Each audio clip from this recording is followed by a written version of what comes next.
सबसे ज्यादा जरूरी तीन चीजें, धीरज और धीरज और ज्यादा धीरज। जिन लोगों में धीरज और बर्दाश्त का मात्रा नहीं है, उनसे मेरी हाथ जोड़कर गुजारिश है कि वो कोई और कैसे जैसे नाव चलाएं, साइकिल चलाएं, फुटबॉल खेलें, कुछ भी करें, लेकिन महिलाओं को पटाना उनके बस की बात नहीं। क्या तो आगे चले। किसी भी औरत की बीवी तक, किसी भी मर्दपति की बीवी तक पहुंचने के लिए जितना हो सके उस औरत से जुड़े, उसकी तरफ बिल्कुल ध्यान मत कीजिए। ऐसा जाहिर कीजिए जैसे आपके लिए उसका अस्तित्व भी नहीं है और हम लोग उसका पति के अभी कुछ ही देर में दरअसल इस हफ्ते में बहुत गहरे रिश्ते के नाम पागलों की तरह अभी कुछ ही देर में होते पति के साथ इस बात से टहलते गुजरेगी। यही सोचकर मेरे दिल की धड़कनें बढ़ती जा रही है। मेरे शरीर का खून चीखकर कहता है कि आगे बढ़ो, उसके धड़कनें पाए जाकर सीने से खाए। लेकिन जरा देखिएगा ये ग्रेट मास्टर क्या करता है। मैं इतना ठंडा नजर आऊंगा जैसे बर्फ का गोला। देखो वो आ रही मेरे दिल की मदीना, चिड़ी के गुलाम के साथ।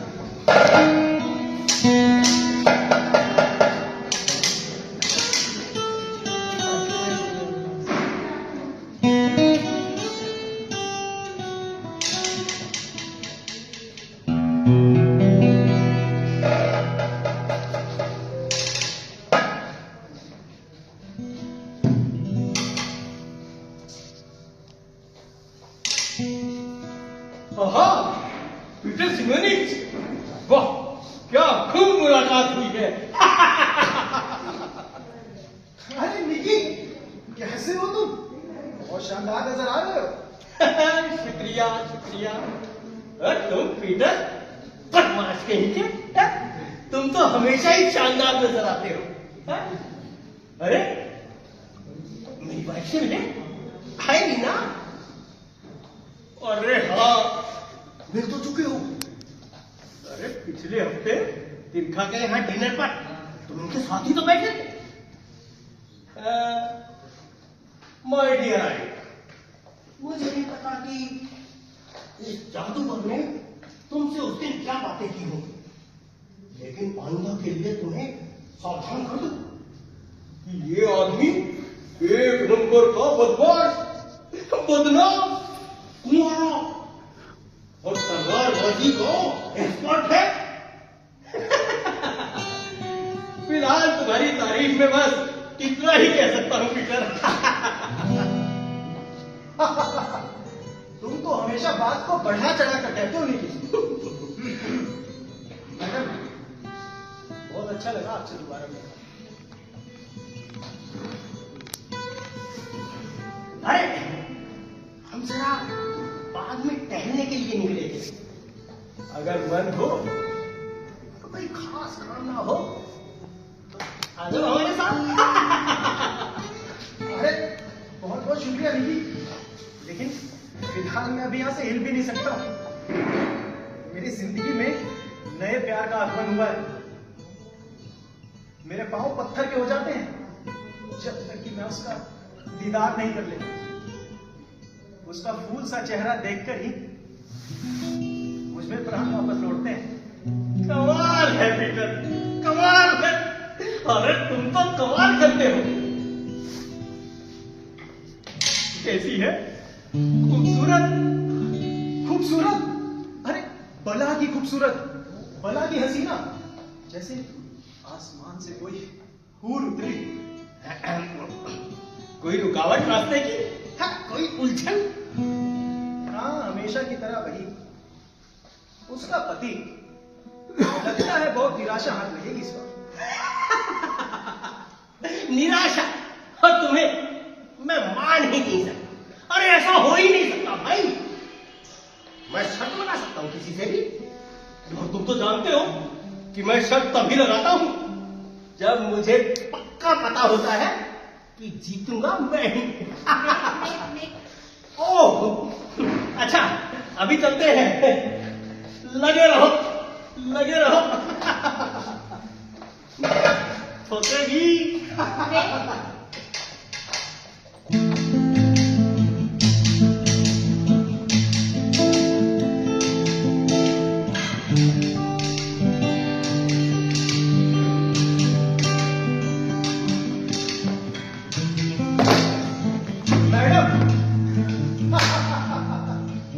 बहुत बढ़िया रहा है ना।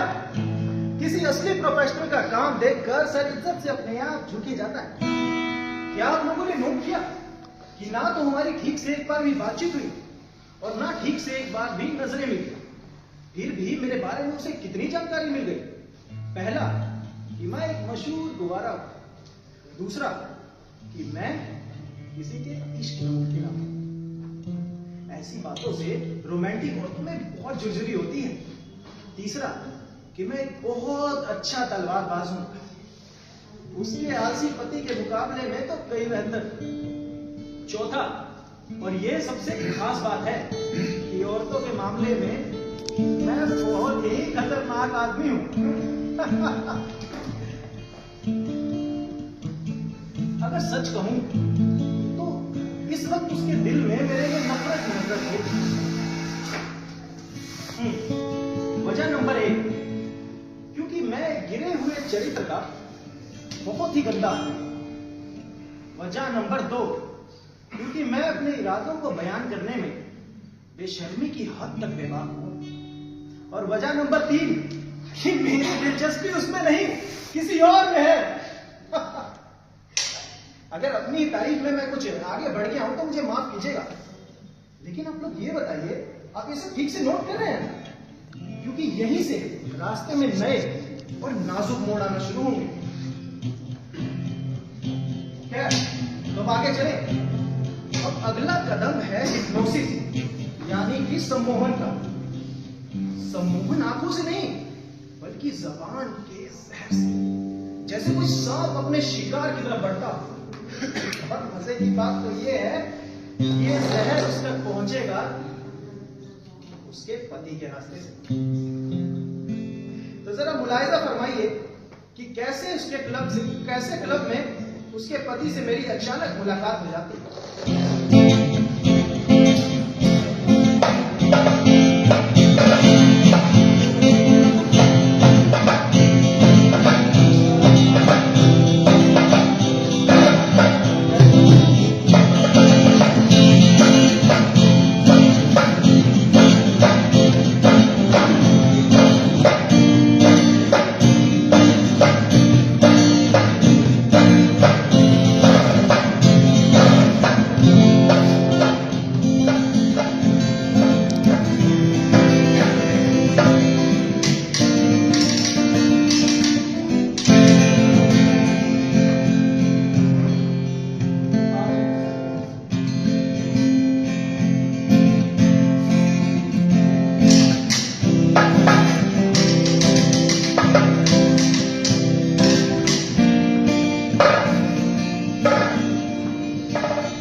बड़े बुझे बुझे से दिखाई दे रहे हो? हाँ? लगता है तुम्हारा मामला कुछ ठीक नहीं चल रहा। क्या इतना जाहिर हो गया क्या मेरे चेहरे से? उफ निकी, मैं बर्बाद हो गया। उसका चेहरा देखने पर तरस गया। आखिरी बार उससे तब मुलाकात हुई थी जब तुमसे और तुम्हारी प्रिय पत्नी से बाग में भेंट हुई। उसके बाद तो ना मुझे ठीक से खाना नसीब हुआ है और ना ही नींद। मेरी सारी पत्नी कम से कम 2 इंच ढीली हो गई। उफ निकी, मैं क्यों ऐसी औरतों के पीछे अपनी जवानी बर्बाद कर रहा हूं जिन्हें मैं कभी अपना नहीं कह पाऊंगा, न जिन्हें कभी अपना बना पाऊंगा। उफ, मुझे रश होता है तुमसे मिलकर। हाँ, ईर्ष्या, जेलसी। लेकिन क्यों भाई? मेरे पास ऐसा क्या है जिसकी वजह से तुम्हें मुझसे रश्क होता है? दाम्पत्य सुख, मधुर विवाहित जीवन क्या नहीं है तुम्हारे पास? तुम्हारे जैसी पत्नी भगवान किसी किसी को देता है, सब और सब पर। अच्छा, लेकिन तुमने उसमें क्या देखा? सुशीलता, शालीनता क्या नहीं है उनमें? और खास तौर पर वो अंदाज जिससे वो तुम्हारी तरफ देखती हैं। तुम्हारे शरीर में तो बिजली सी दौड़ जाती हुई है ना? बिजली? नहीं, बिजली तो बिल्कुल नहीं। तो शायद झुरझुरी? ऐसा तो हो ही नहीं सकता। क्यों तुम्हारी तरफ देखे हो तुमने हल्की सी झुरझुरी तक ना उठती हो? उठती है। झुरझुरी तो बहुत उठती है भाई। मैं सारा दिन झुरझुराता रहता हूँ। वो एक आदर्श महिला है। मुझ जैसा बदकिस्मत जिसका इस दुनिया में अपना कोई नहीं है। ये बात तुमसे कह रहा है इसलिए विश्वास करना। तुमने वाकई कोई पुण्य कर्म किए होंगे जो तुम्हें ऐसी पत्नी मिली। वाकई किस्मत वाले हो। चिंता क्यों करते हो भाई? हो सकता है तुम्हारी किस्मत भी तुम पर मेहरबान हो जाए। हाँ, बस इसी उम्मीद को तुम काटना, वरना जीना तो फिजूल लगता है। कभी कभी मन करता है कि गले में रस्सी बांधूं और सॉरी बेटा, चलता हूं। डॉक्टर इंतजार कर रहा होगा। डॉक्टर? हाँ, अरे सब खैर तो है? ऐसी क्या बीमारी हो गई भाई तुम्हें? बस यूं ही मानसिक तनाव, उदासी, डिप्रेशन वगैरह वगैरह। छोड़ो। हाँ, अपनी प्यारी पत्नी को मेरी तरफ से नमस्कार दे। जरूर। एक विनती है दोस्त, बोलो। कि ये सारी बातें उनके सामने मत दोहराना, वरना उनकी कोमल फीलिंग्स को ठेस पहुंचे। ठेस? ओके, ठीक है, बिल्कुल नहीं करूंगा। काश कोई मेरी फीलिंग्स भी ऐसे समझ सकता।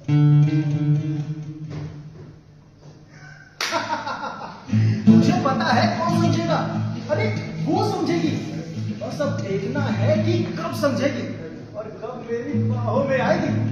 तब तक भी मुझे बहुत काम करने हैं।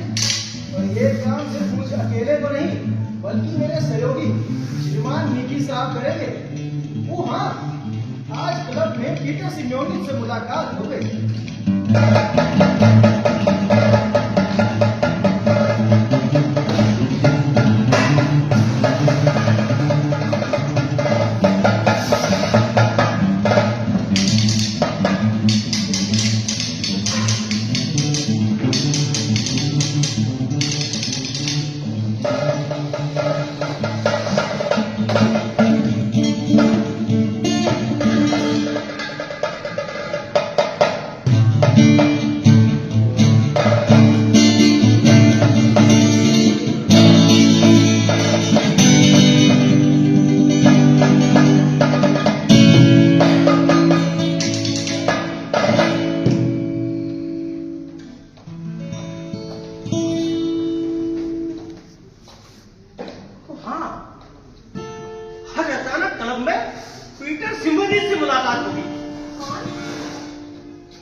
सा नौजवान कुंवारा, याद नहीं क्या? बहुत ही घटिया किस्म का इंसान था, बस इतना याद है मुझे। अरे नहीं नहीं, अगर अपने बारे में उसके विचार सुनोगी ना तो ऐसा हरगिज नहीं सोचोगी। हाँ, उस बदमाश के विचार जानने में मुझे कोई दिलचस्पी नहीं है। लेकिन तुम्हारे बारे में बहुत अच्छी अच्छी बातें की है भाई इसने। तुमसे बहुत ज्यादा प्रभावित हुआ वो। हाँ, तुम्हारी सुंदरता से, तुम्हारी सुशीलता से उसे लगता है तुम में किसी का प्यार करने की असाधारण क्षमताएं और विशेषताएं हैं। तुम्हारे बारे में काफी कुछ कहा उसने, लगातार कहता रहा।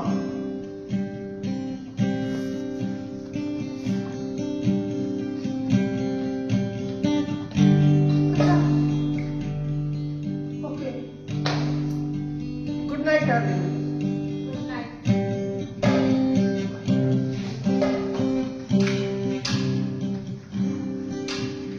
और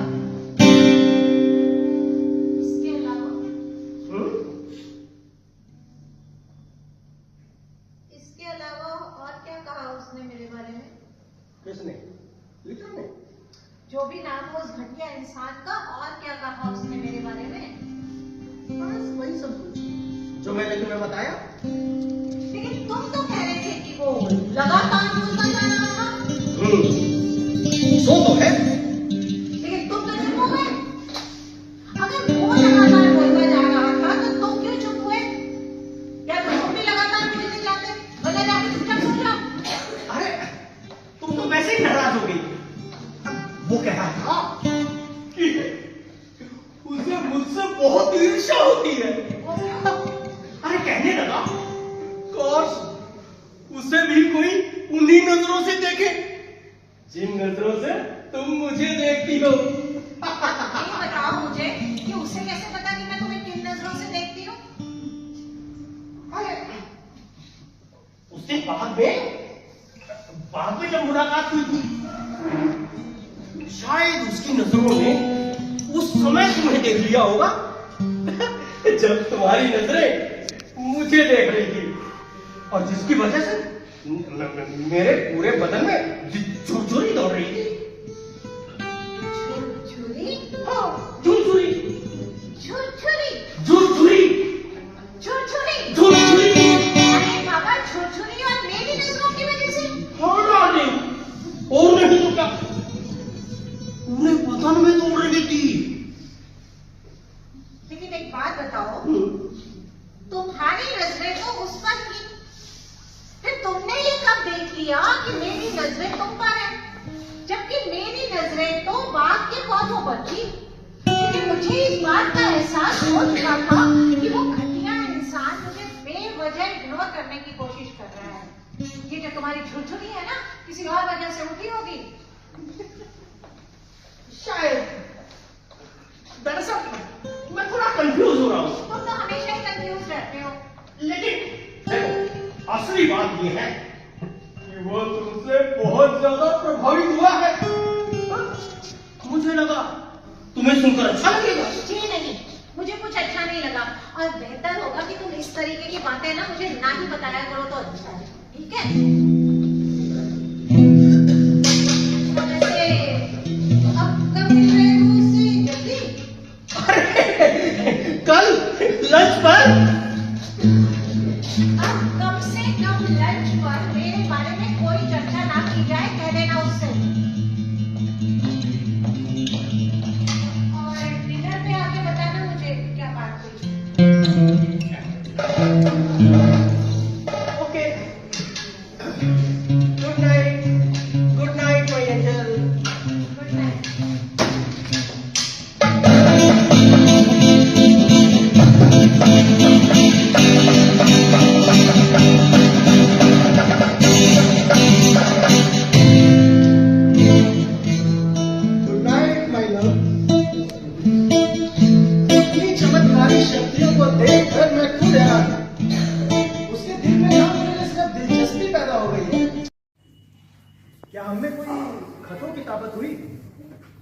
नहीं मेरे प्यारे शिष्यों, ऐसा कुछ भी तो नहीं हुआ। फिर भी अपने पति के मुख से निकले मेरे एक एक शब्द पर उसके कान लगे रहते हैं। कमाल की बात है ना। 2-3 हफ्ते तक ये फॉर्मूला इस्तेमाल करते रहे। उसका विरोध कमजोर होता जाएगा, कमजोर और ज्यादा कमजोर।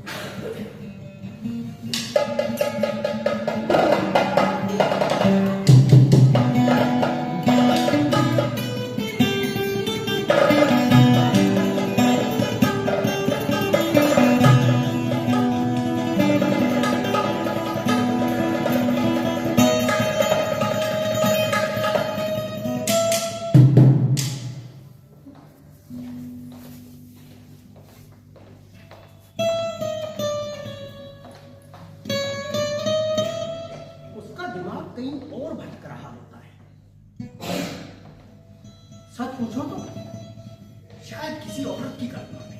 औरत? कौन औरत? कुछ नाम बताया उसने? अरे नहीं नहीं, बिल्कुल नहीं। इस मामले में बहुत पक्का है वो, मरने को मर जाएगा। लेकिन उस औरत को बदनाम नहीं होने लगा था, इसीलिए उस औरत की वजह सारा दिन तुम्हारे बारे में बात करता रहता है। एकदम भोंदू है बेचारा, पुअर फेलो। मुझे तो दया आने लगी उस पर। छोड़ो नहीं, हमें क्या। वैसे तुमने उसे डिनर पे बुलाया ना कल? अरे यार, कल तो बिजी है। तो परसों बुला लो। परसों भी बिजी है। तो अगले हफ्ते, अगले महीने कभी तो फ्री होगा। खाता वाता नहीं है क्या? कह रहा था कि किसी बहुत जरूरी प्रोजेक्ट में काम करना है, हमसे महीनों नहीं मिल पाएगा। और ये भी कह रहा था कि उसे अपने धीरज का फल मीठा ही मिलने वाला है। और हाँ, क्या हुआ? क्या हुआ? हंसते ही रहोगे या कुछ कहोगे भी? अरे उसकी राय में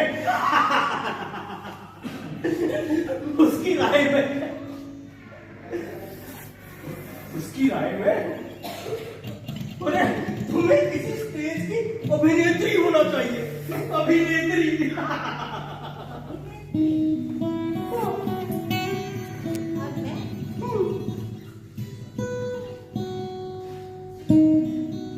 लेकिन क्यों?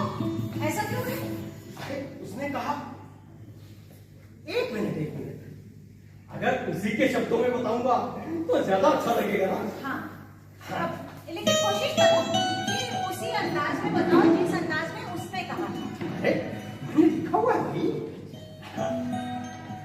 उसने कहा, जिस नारी के पास इतना आकर्षक व्यक्तित्व हो, बौद्धिक प्रखरता हो और कोमल संवेदनशीलता हो, उसका केवल हाउसवाइफ बने रहना कला संसार के प्रति अन्याय है। भगवान, ये सब कहा उसने? और आगे, ऐसी नारी से रोजमर्रा के तुच्छ कामों की अपेक्षा करना जघन्य अपराध है। बस नहीं, बस। ऐसी देवीय प्रकृति को समय और आकाश की सीमाओं में बांधना असंभव है। बस नहीं, अब मैं और कुछ नहीं सुन पाऊंगी। और फिर अंत में उसने कहा कि अगर मैं कहीं और उलझा हुआ ना होता तो तुम्हारी पत्नी को तुमसे छीन लेता। ऐसा कहा उसने? मैंने लिखा हुआ है भाई। लेकिन इस पर तुमने क्या कहा? मेरे लिए ये जानना बहुत जरूरी है कि इस पर तुमने क्या कहा? अरे मैं क्या कहता? मैंने कहा, छीनने की क्या जरूरत है भाई, ऐसे ही ले लो। मैं कोई तुमसे कुश्ती थोड़ी लड़ूंगा उसके पीछे। बस नहीं, बस। अब आइंदा तुम उसके बारे में मुझे कोई बात मत बताया करो और ना ही मेरा जिक्र उससे किया करो, बस। लेकिन मैं कहाँ करता हूँ डार्लिंग, जिक्र तो हमेशा वही करता है। अरे वो तो मुझ पर इल्जाम लगा रहा था क्या? कि मैं तुम्हें समझता नहीं हूँ। जोर से चीख कर कहने लगा, वो नारी हवा का एक झोंका है जिसे तुम मुट्ठी में कैद नहीं कर सकते। वो एक आवाज है जो दीवारों से भी छन जाएगी। अगर मैं तुर्गनेव होता तो उसे नायिका बनाकर एक उपन्यास लिख डालता जिसका नाम रखता मचलती आरज़ू या जज्बात की तीव्र। बहुत ही बकवास आदमी है, बहुत ही बकवास।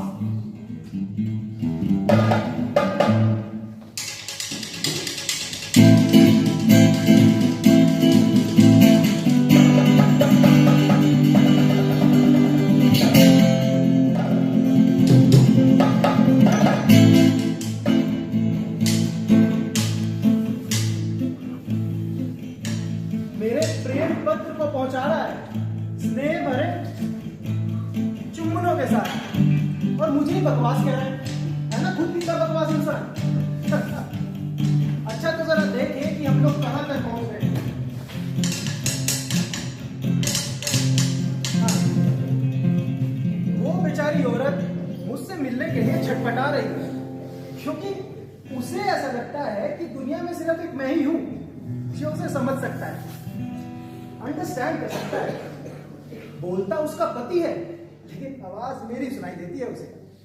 मेरे शब्द उसके कानों में गूंजते हैं, उसके दिल में उतर कर मीठा मीठा रस घोलते हैं। ये रस जो मीठा होने के साथ साथ जहरीला भी है। और मैं एक बहुत बेरहम इंसान हूं। ऐसे कामों में रहम की गुंजाइश भी नहीं होती। तो जरा देखिएगा कि मैं कितनी बेरहमी से अपना आखिरी वार करता हूं। जिनके दिल कमजोर हैं, कृपया अपनी आंखें बंद कर लें।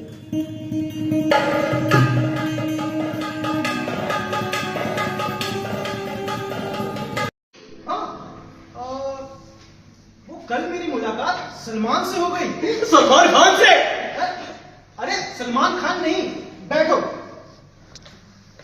अरे सलमान एक मशहूर चित्रकार है।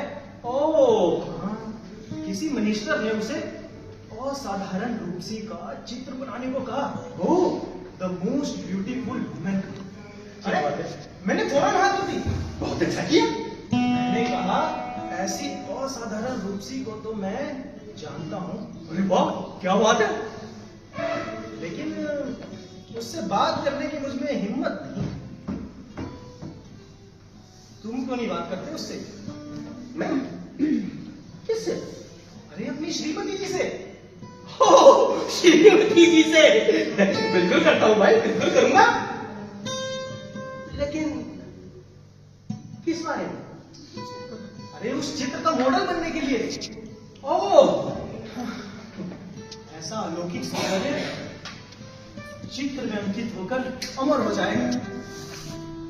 अगर दुनिया इस सौभाग्य से वंचित रह गई तो हमारे लिए बहुत शर्म की बात होगी। लेकिन शर्म की बात होगी? शर्म की बात तो होगी ही। तो जरा बात करके देखो। किससे? अरे अपनी श्रीमती जी से। ओह, श्रीमती जी से बिल्कुल करता हूं भाई, बिल्कुल करूंगा।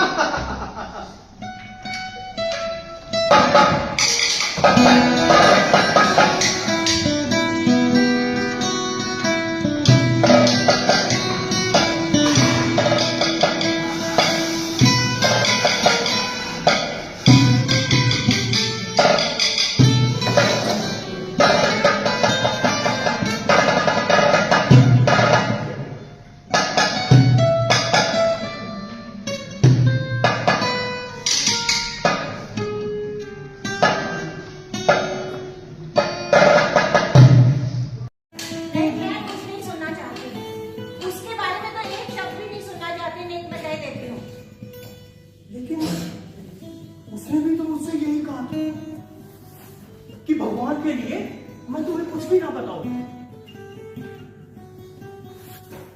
क्योंकि उसे डर है कि कहीं उसका दुख सुनकर तुम भी दुखी ना हो जाओ। क्या? बहुत दुखी है वो?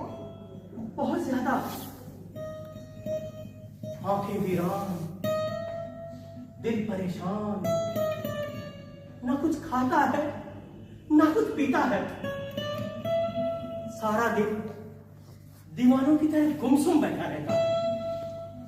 लेकिन ऐसा हुआ क्या है उसे? अकेला,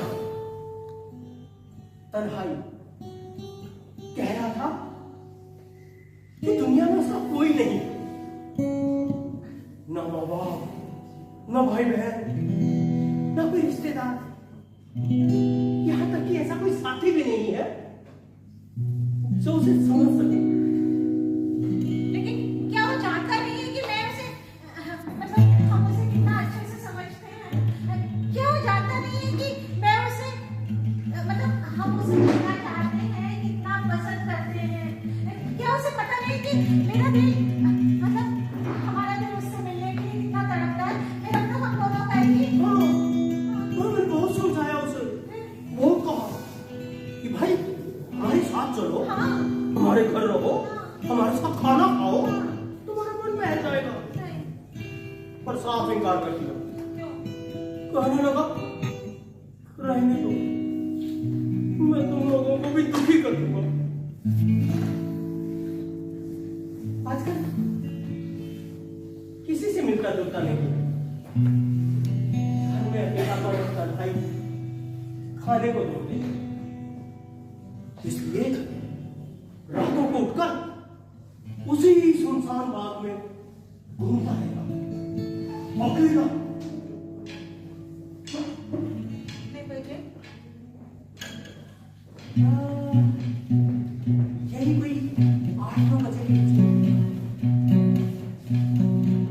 अरे हाँ, मैं तो तुम्हें बताना ही भूल गया। अरे बॉस्को दंपत्ति ने कल हमें डिनर पर बुलाया है।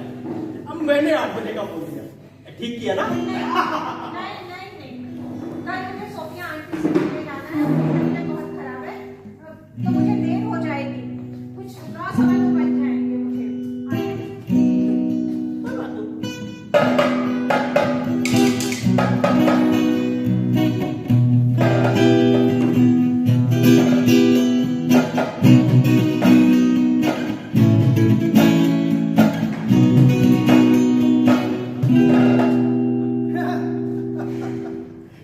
नहीं प्लीज तारीफ मत कीजिए,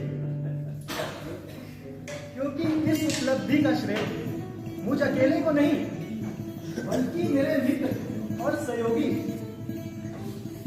श्रीमान पतिदेव जी को भी बराबर का जाता है। अरे उन्होंने ऐसी चाबी भरी कि श्रीमती जी सीधा रस्सी दुलाकर मेरी बाहों में समाने के लिए चली आ रही हैं। देखिए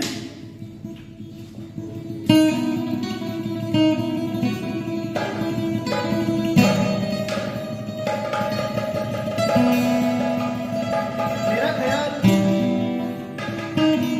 अब इस आखिरी सीन से आप लोग नजरें हटाकर कुछ प्रोग्राम वगैरह देख लीजिए, क्योंकि अगले कुछ लम्हे आपके लिए बहुत ही व्यक्तिगत होने वाले हैं और मैं एक भद्र पुरुष हुआ।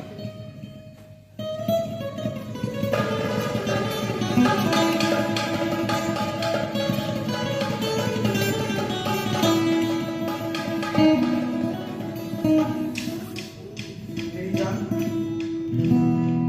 मेरी हंसी ख्वाबों की तारीफ, जो एहसास मेरे दिल में मचल रहे थे, उनका मेरे होठों पर आने का पल हो गया। कुछ मत कहो, एक शब्द भी नहीं, जरा सी आवाज भी नहीं, मुझसे कुछ भी सहा नहीं जाएगा जब तक कि तुम मेरी पूरी बात नहीं सुन लेते। पिछले कुछ हफ्तों से मैं तड़प रही हूँ, छटपटा रही हूँ।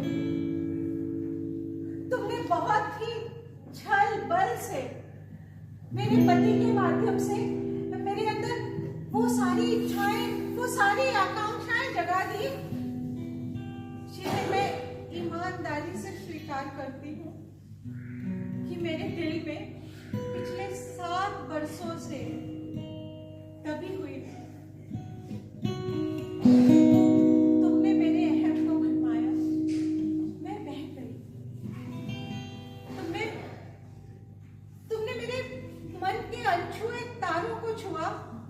मैं भूल चुकी।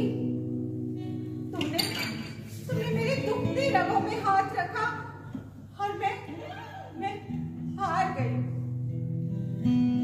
इसीलिए मैं आज यहाँ खड़ी हूँ पीटर, तुम्हारे सामने, तुम्हारे लिए, तुम्हारी खातिर। लेकिन एक बात कहना चाहती हूँ पीटर, मैं अपने पति से बहुत प्यार करती हूँ। वो बहुत ज्यादा रोमांटिक या पैशनेट किस्म के इंसान नहीं है। अगर हमारी गृहस्थी में आसमान को छूने वाला आनंद नहीं है तो पाताल की गहराइयों जैसी निराशा भी नहीं है। हमारा गृहस्थ जीवन बिल्कुल समतल, सीधा साधा है। वो बहुत भोले हैं और मुझे दिल से प्यार करते हैं और मुझ पे विश्वास भी करते हैं। इस सब को स्वीकार करते हुए मैं अपने गृहस्थ जीवन में बहुत खुश हूं। लेकिन इस पल में न जाने क्यों मैं बहुत कमजोर पड़ रही हूँ और कुछ भी फैसला नहीं कर पा रही हूँ। इसीलिए इस वक्त मुझे तुम्हारे चरित्र की दृढ़ता और सच्चाई का पास है। तुमसे एक ही गुजारिश है पीटर कि मेरे साथ कोई खिलवाड़ मत करना। अगर करोगे भी तो मैं मना नहीं कर पाऊंगी। अगर तुम्हें सिर्फ मेरी चाह है तो अपनी बाहें फैलाओ, मैं तुम्हारी हो जाऊंगी। अगर तुम मुझसे सच्ची मोहब्बत करते हो तो उधर मुंह फेर के खड़े हो जाओ पीटर। मैं चुपचाप यहाँ से चली जाऊंगी और फिर हम कभी नहीं मिलेंगे और ना कभी कोई बात करेंगे।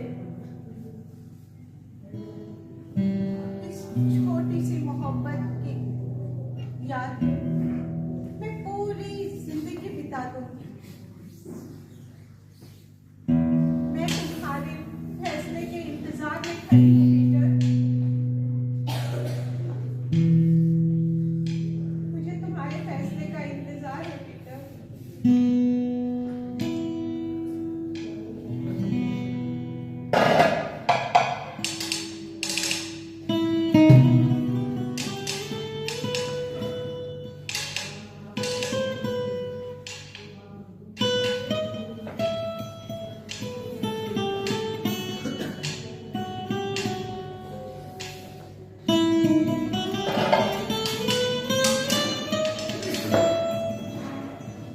Thank you Peter, thank you so much. इस वक्त तुमने जो मुझे खुशी दी है, ईश्वर करे कि तुम्हें भी वही खुशी मिले। Thank you so much Peter.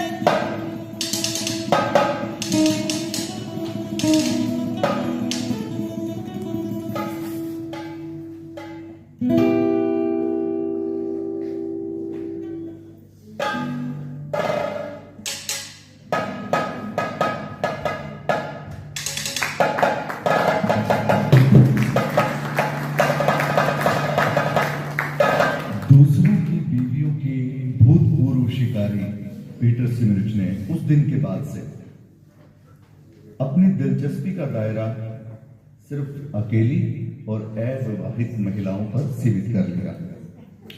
और हुआ यूं कि एक दिन उसके जीवन में भी एक सुंदर सी लड़की आई और उन्होंने शादी कर ली। खुशी खुशी रहने लगे।